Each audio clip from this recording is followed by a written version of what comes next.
दोस्तों, एक महिला दरोगा अपनी सरकारी जीप से अपने ड्राइवर के साथ एक जिले में किसी मामले की जांच करने जाती हैं।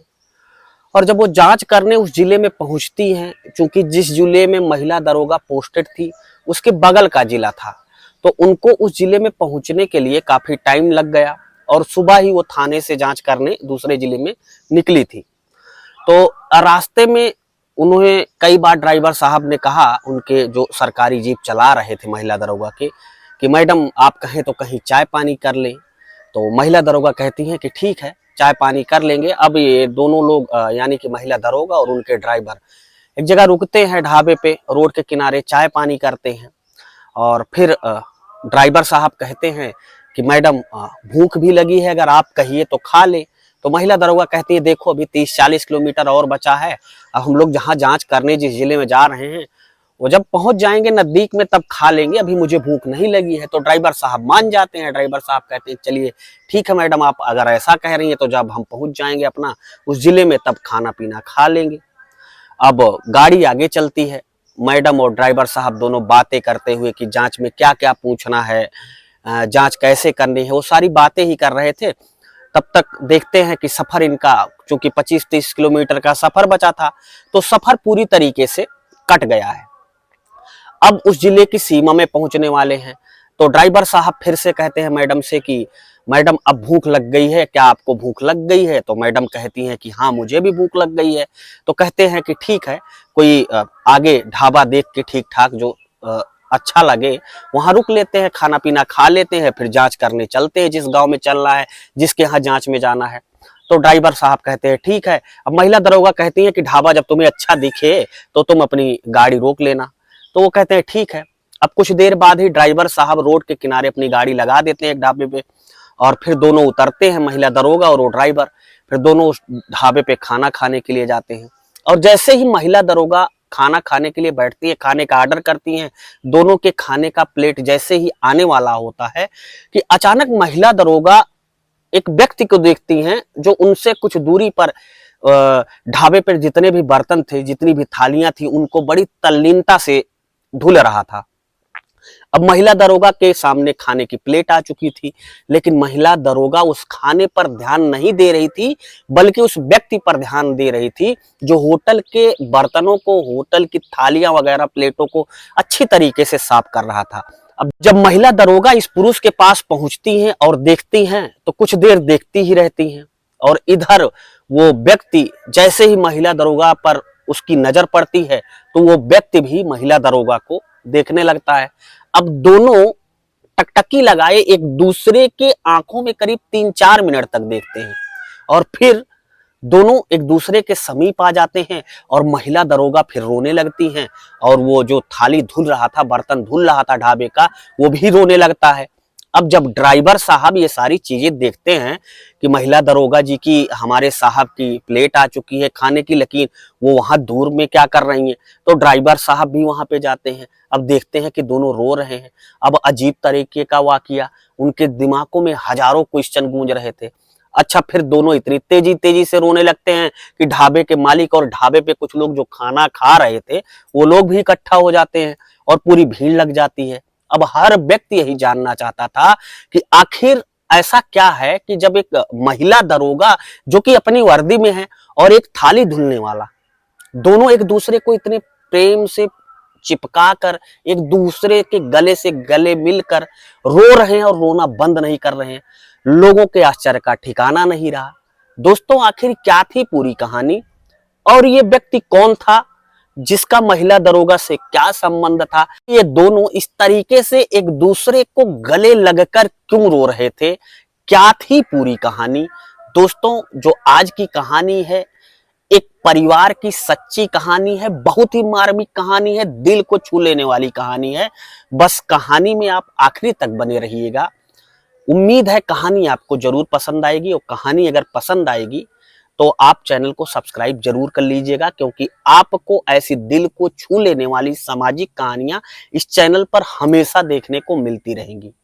अब इस महिला दरोगा के साथ जो जीप चलाने वाले ड्राइवर साहब गए थे, वो अपनी सीनियर पुलिस अधिकारी यानी कि अपनी महिला दरोगा को जो उनके साथ गई थी उनको पकड़ते हैं और पूछते हैं कि मैडम आप काहे रो रही हैं और ये व्यक्ति कौन है। तो वो बताती हैं कि ये कोई और नहीं उनका तलाकशुदा पति करण है और महिला दरोगा का नाम होता है कविता। तो ये करण और कविता की कहानी है। दरअसल करण एक गांव के एक सामान्य परिवार का लड़का था। उसकी शादी कविता के साथ हुई थी करीब 5-7 साल पहले।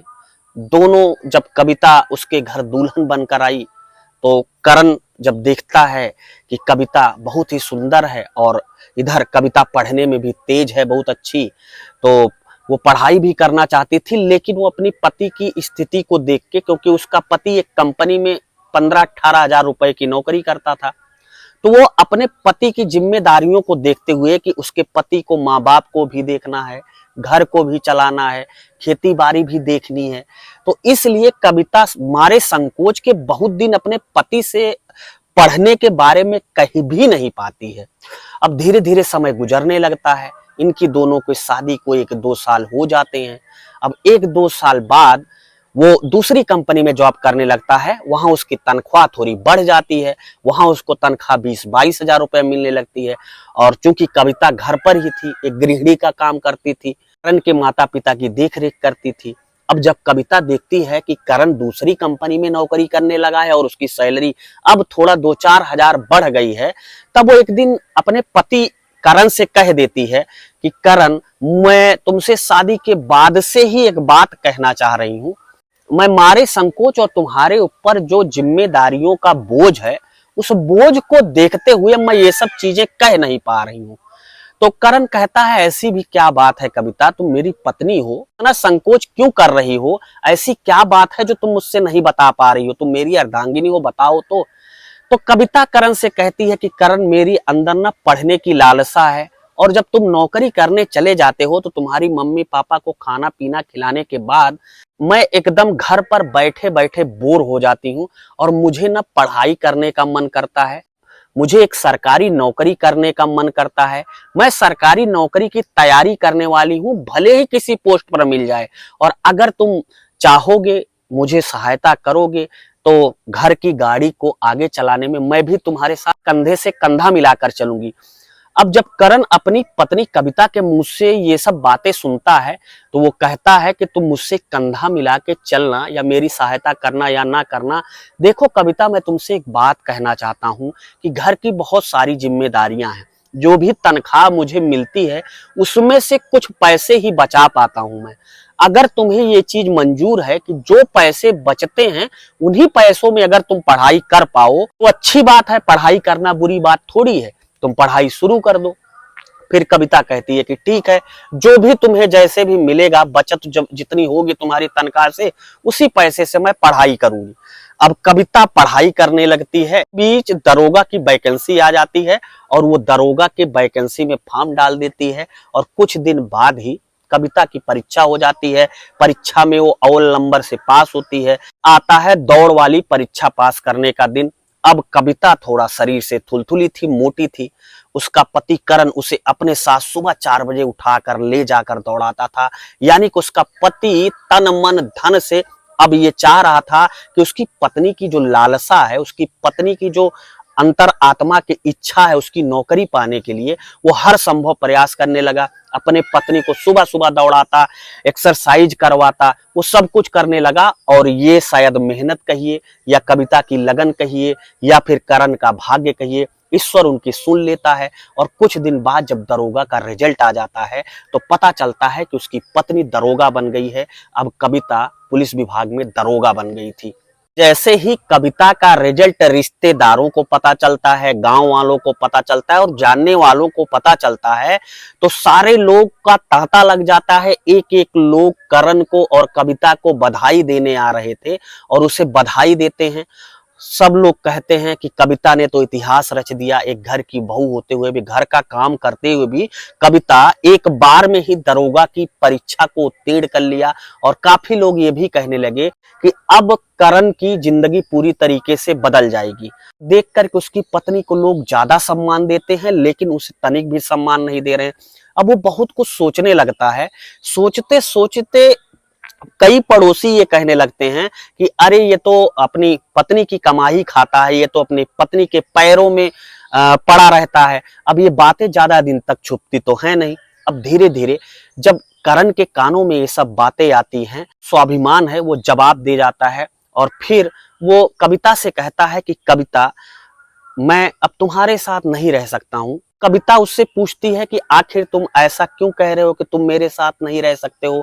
तो वो कहता है बस वैसे, मुझे अब तुम्हारे साथ नहीं रहना है। अब कविता रोने लगती है और कहती है कि प्लीज करण, मुझे तलाक मत दो, मैं तुमसे बहुत प्यार करती हूँ। और अच्छी बात और वास्तविक बात, सच्ची बात ये थी कि वास्तव में कविता अपने पति करण से बहुत प्यार करती थी। दोस्तों, सोशल मीडिया पर आपने बहुत सारे ऐसे मामले देखे होंगे, बहुत सारी ऐसी वीडियो देखी होगी, बहुत सारी कहानी ऐसी सुनी होगी, न्यूज पर भी देखा होगा, पेपरों में भी पढ़ा होगा कि कई बार आपने देखा होगा जब पत्नी कामयाब हो जाती है, चाहे वो लेखपाल बन जाए, एसडीएम बन जाए, किसी भी पोस्ट पर, तो अधिकांश बहुत सारे मामले ऐसे देखने में आते हैं जब पत्नी अपने पति को सरकारी नौकरी मिलने के बाद छोड़ने का प्रयास करती है, क्योंकि ऐसी पत्नियों को लगता है कि उनके पति अब उनके काम के नहीं रह गए हैं और वो एक ऊंचे स्तर पर पहुंच गई हैं और पति अभी भी बेरोजगार है या अभी भी घर पे रह रहा है और उनको अपनी इंसल्ट महसूस होने लगती है। जबकि ऐसी कहानियों में आपने देखा होगा कि जब पत्नियां सफल होती हैं तो कहीं ना कहीं से उनके पति का भी बहुत सारा योगदान होता है। कविता ऐसी औरत नहीं थी, बहुत ज्यादा हाथ पैर जोड़ती है, लेकिन उसका पति करण था कि उसे पूरी तरीके से भूत सवार था लोगों के कहने का, लोगों के बातों का। लग रहा था कि उसका स्वाभिमान और उसकी इज्जत पूरी तरीके से दांव पर लग गई है। क्योंकि वो पढ़ा लिखा था, पहले भी वो 18-20 हजार की, 22 हजार की नौकरी कर रहा था, इसलिए वो कहता है कविता कि चाहे जो भी हो मैं तुम्हें तलाक दूंगा। और इधर वो बार बार रोए जा रही थी, बार बार मिनती कर रही थी कि देखो मैं नहीं बदली हूँ, मैं तुम्हारी पत्नी हूँ, मैं तुमसे वैसे ही प्यार करती हूँ, कृपया तलाक ना दो। कई बार मोहल्ले के या समाज के लोग ऐसे होते हैं जो किसी के मन में इतना फितूर भर देते हैं कि उनकी जिंदगी बर्बाद करके ही मानते हैं। और शायद कुछ ऐसा करण के साथ था और करण फिर कोर्ट चला जाता है, वहां पे तलाक के लिए अर्जी डाल देता है। फिर कुछ दिन कार्रवाई चलती है, कार्रवाई के बाद दोनों का तलाक हो जाता है। तलाक होने के बाद वो अपनी पत्नी से बिल्कुल कोई रब्त जब्त नहीं रखता, किसी प्रकार की कोई बातें नहीं करता, ना काफी दिन फोन करता है। के बाद वो अपने जिले में जहां पे नौकरी कर रहा था वहां पर 1 महीने की छुट्टी के लिए प्रार्थना पत्र देता है अपने सीनियर को कि मुझे 1 महीने की छुट्टी चाहिए। वहां से उसे छुट्टी मंजूर हो जाती है और उसके बाद उसी 1 महीने की छुट्टी के दौरान उसने छुट्टी इसलिए मांगी थी कि 1 महीने वो आराम से बैठ के सब कुछ चीजों को समझेगा कि अब उसे आगे भविष्य में क्या करना है, क्योंकि उसने पत्नी को तलाक दे ही दिया है। अब करण धीरे धीरे सब कुछ सोच ही रहा था। 10-12 दिन गुजरते हैं कि अचानक एक दिन करण का रोड पे एक्सीडेंट हो जाता है और उसके दोनों पैर बुरी तरीके से फ्रैक्चर हो जाते हैं। दिन करण हॉस्पिटल में रहता है, लेकिन ये बातें उसकी पत्नी तक नहीं पहुंचती हैं और ना ही वो बताना चाहता था। अब जब वो थोड़ा ठीक हो जाता है तो ठीक होने के बाद वो अपने जिले को छोड़ देता है, क्योंकि उसे लगता है कि उसकी पत्नी की यादें बहुत सारी जुड़ी हैं उससे। उस जिले में उसने बहुत सारे हसीन लम्हे अपनी पत्नी के साथ गुजारे हैं, इसलिए करण उस जिले को छोड़कर दूसरे जिले में चला जाता है। अब वहां वो कई कंपनियों में इंटरव्यू देता है, लेकिन उसका चयन, उसका सिलेक्शन नहीं हो पाता है। अब मजबूरन वो धीरे धीरे एक होटल पर पहुंचता है। अब उसके पास जेब में फूटी कौड़ी नहीं थी। वो होटल पर बात करता है कि उसे कुछ पढ़ी लिखी कोई नौकरी हो यहाँ पे तो मिल जाए।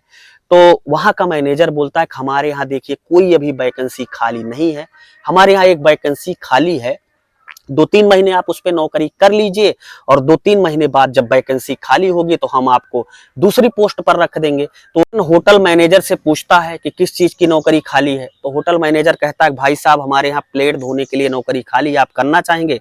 अब करण मरता क्या ना करता, उसके पास फूटी कौड़ी थी नहीं, खाने को मिलता नहीं, इसलिए करण ने वो नौकरी स्वीकार कर ली और फिर वहीं पर प्लेट धोने की होटल पे नौकरी करने लगा। लेकिन 1 ही महीने बीते थे कि अचानक देखता है कि उसकी पत्नी एक दिन वर्दी लगाकर उसको देख लेती है। अब फिर कहानी वहीं से स्टार्ट हो जाती है। ड्राइवर साहब और वहां की भीड़ दोनों को अलग करते हैं। अब कविता करण से पूछती है कि तुम कैसे इस स्थिति में आ चुके हो। तो करण कहता है कि कुछ नहीं, कुछ बताना नहीं चाहता है। तब बहुत अपने प्यार का वास्ता देती हैं कि बताओ मुझे कैसे ये सब हुआ।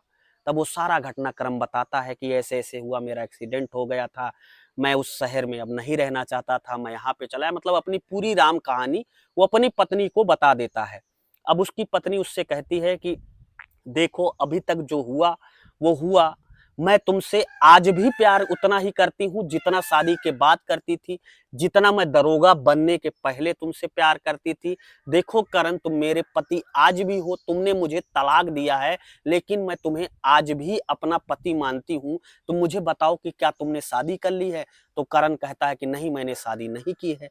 तब उसकी पत्नी कविता कहती है कि अगर तुम चाहो तो एक बार हम जिंदगी को फिर से शुरू कर सकते हैं और हंसी खुशी अपना जीवन गुजार सकते हैं।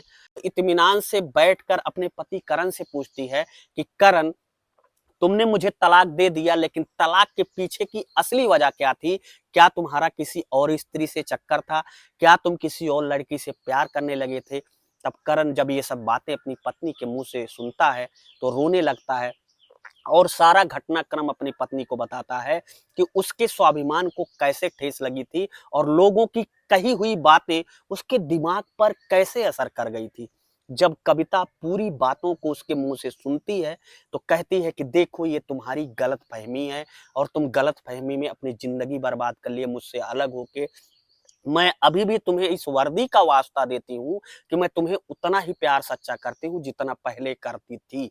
अब जब सारे होटल के लोग वहां पर देखते हैं, उनका ड्राइवर देखता है, करण नजर उठाकर सबको एक बार भर नजर से देखता है और उसे आज अपनी पत्नी की आंखों में एक बार फिर सच्चा प्रेम उमड़ता हुआ नजर आता है।